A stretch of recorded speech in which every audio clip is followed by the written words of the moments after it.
ఒక విమర్శ బాగా వస్తుంది ఏంటి అంటే పిఠాపురం నుంచి వర్మ గారు ఉన్నారు ఆల్రెడీ. అయితే పవన్ కళ్యాణ్ గారిని నిలబెట్టారు. ఆయనకు సపోర్ట్గా ఉన్నారు ఇప్పుడు వర్మ గారు. కానీ అయినప్పటికీ వర్మ గారి పైనే పవన్ కళ్యాణ్ డిపెండ్ అయి ఉన్నారు, ఎక్కువ క్యాంపెయిన్ చేయట్లేదు, ఎక్కువ రెస్ట్ మోడ్లో ఉన్నారు అని చెప్పేసి కొన్ని విమర్శలు వస్తున్నాయి. దీనికి మీరేమంటారు? ఓ పిఠాపురంలో గతంలో ఏమైపోతుందంటే అంతా సోషల్ మీడియాలో వస్తున్నట్టు ఒక అపోహలు. పిఠాపురంలో పవన్ కళ్యాణ్ తిరుగుతూనేమో పవన్ కళ్యాణ్ పిఠాపురానికే సీమితం అయిపోయారని చెప్పేసి బయట చెప్తారు. ఆరోగ్య సమస్యలు వచ్చి ఒక 2 రోజులు ఆయన రెస్ట్ తీసుకున్నారు. దాంతో ఏమవుతుంది, మళ్ళీ యాత్ర స్టార్ట్ అవుతుంది కదా. పవన్ కళ్యాణ్ గారు రెస్ట్లో ఉన్నప్పుడు బాధ్యత ఎవరిది? వర్మ గారు పవన్ కళ్యాణ్ గారిని భారీ మెజారిటీతో గెలిపించడమే కాదు, భారీ మెజారిటీతో గెలిపిస్తామని చెప్పేసి వాళ్ళు బాధ్యత తీసుకున్నారు. ఖచ్చితంగా ఈ బాధ్యత వాళ్ళు పడింది కాబట్టి పవన్ కళ్యాణ్ గారు వచ్చినా రాకున్నా ఖచ్చితంగా ఈ కూటమి యొక్క అభ్యర్థి కాబట్టి ఖచ్చితంగా ఆయన గెలిపించే దిశగా ఆయన కృషి చేస్తున్నారు. దానికి వర్మ గారే పనిచేస్తున్నారు, ఆయన ఇంట్లో పండుకోండి అని చెప్పేసి అంటే అది అపోహలు మాత్రమే. మనిషి అన్నప్పుడు ఆరోగ్య సమస్యలు వస్తాయి, ఆరోగ్యపరమైన కొన్ని ఇబ్బందులు ఉన్నాయి. రేపు మాపు ఆయన కోలుకోవడం జరుగుతుంది. ఖచ్చితంగా మళ్ళీ పిఠాపురంలో వర్మ గారితో కలిసి ఆయన తిరగడం జరుగుతుంది, ప్రజలను కలవడం జరుగుతుంది. ఖచ్చితంగా భారీ మెజారిటీతో అక్కడ గెలవడం జరుగుతుంది. అండ్ కేసీఆర్ నిన్న ఒక మాట అన్నారు ఏంటంటే చంద్రబాబు నాయుడు దుర్మార్గుడు, మూర్ఖుడు అని చెప్పేసి ఒక మాట అన్నారు. ఎందుకని ఉంటారు? వీడేందో మరి చంద్రబాబు నాయుడు గారు దుర్మార్గుడు అంటే వీడేందో, వీడు దొంగ కదా. రాష్ట్రాన్ని మొత్తం కుటుంబ సభ్యులంతా కలిసి దోచినట్టు దోసుకున్నారు. అందుకే మొత్తం కుటుంబం మొత్తం సర్వనాశనం అయిపోయి చెట్టుకోడు గుట్టకోడు పోయిండు. రాష్ట్రాన్ని మొత్తం తాగుబోతు తెలంగాణ చేసి మద్యం తెలంగాణ చేసి ఈరోజు వీని ముఖం చూసినోడు ఎవడు లేడు ఇక్కడ.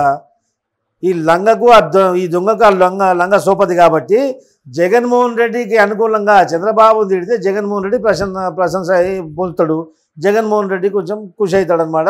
ఈ చంద్రబాబు నాయుడుని తిడితే జగన్మోహన్ రెడ్డి ప్రశంస పొందొచ్చు. రేపు జగన్మోహన్ రెడ్డి నాకు అనుకూలంగా వ్యవహరిస్తాడు కాబట్టి జగన్మోహన్ రెడ్డి మెప్పు పొందడానికి ఈ యొక్క స్తోమత లేని దొంగ ఆకాశం మీద చూసి ఉంచేసినట్టు చంద్రబాబును చూసి తిట్టడం జరుగుతుంది, చంద్రబాబు మీద వ్యాఖ్యలు చేయడం జరుగుతుంది, విమర్శలు చేయడం జరుగుతుంది.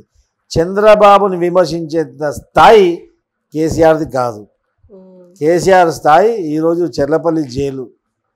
ఖచ్చితంగా ఆడికి పంపిస్తాం. చట్టం తన పని తను చేసుకుపోతుంది. చట్టపరంగా కేసీఆర్ ఉండాల్సింది చెంచల్గూడ జైలు లేకుంటే చెర్లపల్లి జైలు. ఏ విధంగా అయితే బతుకమ్మ అలియాసు కవితమ్మ ఆడికి పోయిందో అదేవిధంగా అందరికి కూడా ఒక్కొక్క జైలు రెడీ అవుతుంది. ఖచ్చితంగా ఈ యొక్క కల్వకుంట్ల కుటుంబం అనేది తెలంగాణకు ఒక పిచ్చకుట్ల కుటుంబంగా మారింది. అండ్ ఇంకోటి సునీత వివేకానంద కూతురు సునీత ఒక మాట అన్నారు, నాకు చదువు తెలివి అన్ని స్తోమత ఉన్నప్పటికీ కూడా నేను మా నాన్న హత్య కేసులో ఎలాంటి పురోగతిని పొందలేకపోతున్నాను, ముందుకెళ్ళలేకపోతున్నాను, అసలు చంపింది ఎవరో తెలుసుకోలేకపోతున్నాను అన్నారు. ఎందుకని? చూడండి, చంపింది ఎవరో తెలుసుకోలేకపోతున్నానంటే ఇప్పుడు గత 5 సంవత్సరాల నుంచి ప్రభుత్వం ఎవరిది నడుస్తుంది? అక్కడ వాళ్ళన్నదే జగన్ది నడుస్తుంది కదా. జగన్మోహన్ రెడ్డి ఈ హత్య చేయించిందనంటే మొత్తం క్లియర్గా తెలుసు, అందరికీ తెలుసు. ఎందుకంటే వివేకానంద రెడ్డి అనేది అందరికీ సౌమ్యుడు. ఆయన అజాత శత్రువు. ఆయన సెక్యూరిటీ కూడా లేకుండా తిరిగేటటువంటి వ్యక్తి. అలాంటి వ్యక్తిని హతమార్చే అవసరం కేవలం ఈ యొక్క నత్య పకోడికి మాత్రమే ఉంటుంది, ఇంకెవరికి ఉండదు. ఎందుకంటే దీని వెనుక ఈ బ్యాక్ ఎండ్లో ఉన్నదంతా భారతిరెడ్డికి ఈ వివేకానంద రెడ్డి ఎప్పుడు వ్యతిరేకించేవాడు. భారతిరెడ్డి జగన్మోహన్ రెడ్డి కంటే కూడా క్రిమినల్. భారతిరెడ్డి జగన్మోహన్ రెడ్డి ఇద్దరు కలిసి భార్యాభర్తలు కలిసి అవినాష్ రెడ్డి లాంటి వాళ్ళతో పట్టుకొని చేయించిన కథ ఇది. ఇప్పుడు కేసు సిబిఐ దర్యాప్తులో ఉంది. సిబిఐ దర్యాప్తులో ఉన్నప్పుడు సిబిఐ ఒక టైం ప్రకారంగా దానికి ఇన్వెస్టిగేషన్ చేస్తుంది.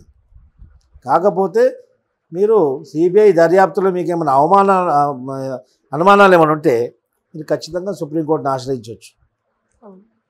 అది చట్టపరమైనటువంటి విషయాల్లో కామెంట్ చేయడం అనేది కరెక్ట్ కాదు. ఎందుకంటే ఒక విషయం ఒక ఇన్వెస్టిగేషన్లో ఉంది, కోర్టు పరిధిలో ఉన్నప్పుడు దాని మీద ఏ విధంగా కామెంట్ చేస్తాం? కానీ నడిచేది మొత్తం రాజకీయం మొత్తం నడిచేది మొత్తం వివేక హత్య గురించే కదా. వివేక హత్య కేసు అంటే వాళ్ళ సొంత బాబాయిని వాళ్ళు చంపుకున్నామా? ప్రజాస్వామ్యబద్ధంగా ఒక రాజకీయ పార్టీగా ఎవరినైనా సొంత బాబాయ్ అయినా కానీ హత్య చేయడం నేరం అని చెప్పేసి ఈ నేరానికి పాల్పడినటువంటి వాళ్ళపైన శిక్ష కంపల్సరీ నేరస్తుడికి శిక్ష పడాలని చెప్పేసి అదొక మాట మాట్లాడగలుగుతాం. అంతేగాని నీ ఇంట్లో కుండలు ఏముడికిందని చూసేంత అవసరం మాకు లేదు. ఇప్పుడు సునీతమ్మ గారు తన తండ్రి చనిపోయింది, తండ్రి హత్య గావించబడ్డాడు, హత్య జరిగింది, నాకు న్యాయం జరుగుతలేదని చెప్పి ఆమె బయట చెప్తుంది. దానికి మేము ప్రగాఢ సానుభూతి వ్యక్తం చేస్తాము, ఆమెకు మాతోడు అయినటువంటి హెల్ప్ చేస్తాం. మరి ఎవరెంబడి తిరుగుతున్నావు నువ్వు?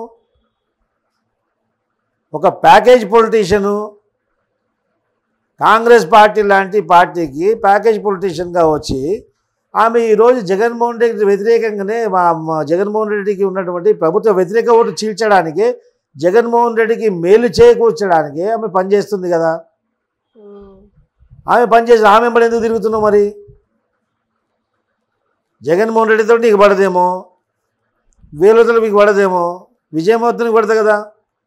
నలుగురు ప్రెస్ వాళ్ళని తీసుకపో, విజయమ్మ దగ్గరకు పో, ఓ మా తల్లి ఏమైందమ్మా నీ కొడుకు హత్య చేసిండు, హత్య గావించమంటున్న వాడు కూడా నీ సాక్షాత్ నీ మరిదే కదా, న్యాయం జరగట్లేదు, నీ కొడుకుకు ఒక మాట చెప్తావా చెప్పవా, ఇది నీ బాధ్యతనా కాదా, నువ్వు బాధ్యతగా భావిస్తున్నావు లేవా? నలుగురు ప్రెస్ వాళ్ళని తీసుకుపోయి అడుగు. నువ్వు అడిగినప్పుడు అప్పుడు తెలుస్తుంది. ఓ భగవంతుడా నా యొక్క కొడుకుని విజయం చేకూర్చామని చెప్పేసి ఆ వైఎస్ బొంద మీద నువ్వు ప్రార్థించినావు కదా. అది ఆ ప్రార్థించడానికి నీకు అర్హత ఉందా లేదా అని చెప్పి రాష్ట్ర ప్రజలకు కూడా తెలవాలి కదా. ఫస్ట్ మీ ఇంట్లో ఉన్నటువంటి మీ కుటుంబ సభ్యుల యొక్క నిబద్ధత రాష్ట్ర ప్రజల ముందు తీసుకొచ్చి చెప్పు.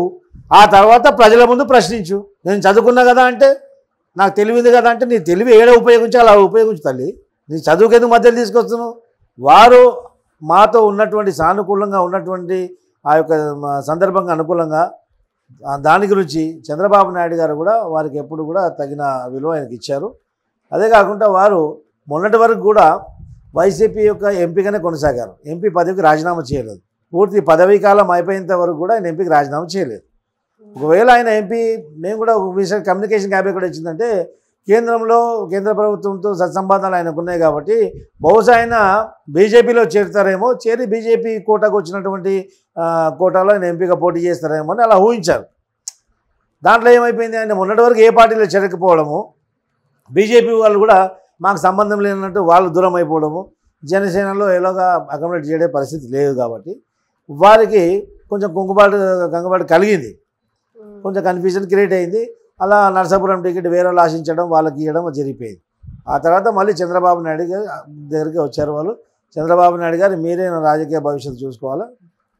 ఇప్పుడు ఒక సీటు పైన కొంత సిట్టింగ్లు కానీ అక్కడ ఆశావాహులు గత 5 సంవత్సరాలు పనిచేస్తూ ఉన్నారు. వారిపైన ఒక వేరే క్యాండిడేట్ని పెట్టినప్పుడు ఏమవుతుందంటే కొద్దిగా అసంతృప్తి అనేది వస్తుంది. ఏదేమైనప్పటికీ కూడా రఘురామరాజు గారికి సీటు కన్ఫర్మ్ చేశారు. ఖచ్చితంగా ఆ సీటు పైన వాళ్ళు పోటీ చేస్తారు. అసమ్మతులు ఎవరున్నా కానీ అధినాయకుడు పిలిచి వాళ్ళని బుజ్జగించడం జరుగుతుంది.